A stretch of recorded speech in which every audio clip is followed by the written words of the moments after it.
Hey, this is Yves from YoGov in Boston, Massachusetts, and I am here to give you a summary of what you'll need to pass your road test in Massachusetts. What I can tell you is your car needs to function properly. All of the safety functions need to work properly.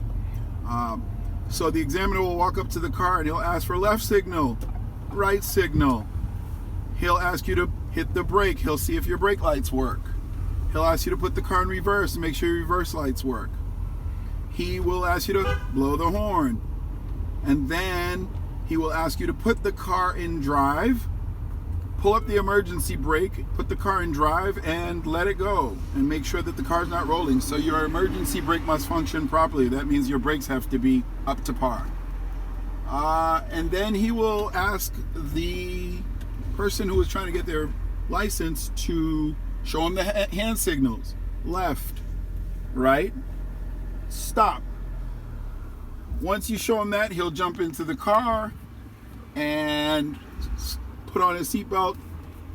The YoGov driver sponsor will sit in the back seat behind the road testee. And then the examiner will start. There are three things that you can count on. He is going to ask you to drive probably to a side street in a thickly settled neighborhood, and he'll ask you to pull over to a curb and back the car up 50 feet.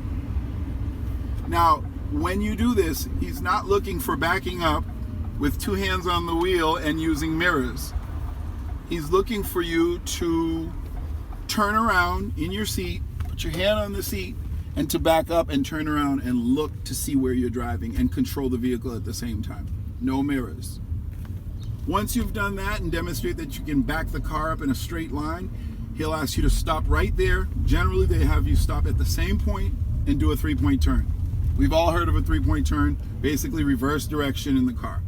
Before you start the three-point turn, he'll tell you to check your blind spots. He won't tell you, but you should. Check your blind spots, put your signal on, turn the wheel, and make a successful three-point turn.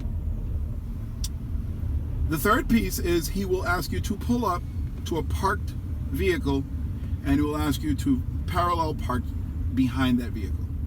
Most of the time, it will not be parallel parking between two cars as we all know it, which is difficult for anyone in the city.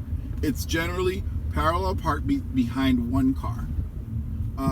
He's looking for you to pull up to the vehicle, put on a signal, mirror to mirror, put the car in reverse, and then put your hand behind the seat and back up.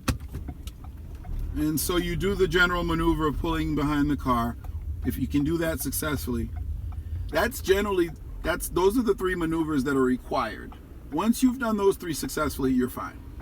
At that point, he'll ask you to drive back to the registry of motor vehicles and pull in successfully.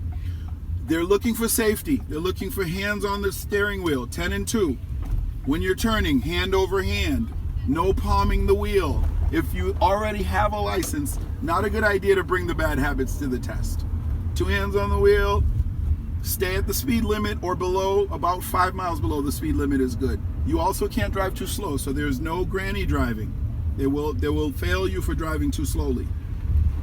If you demonstrate control of the car and can do the three maneuvers that are required, you will pass the road test and you'll have your license and you can hit the road.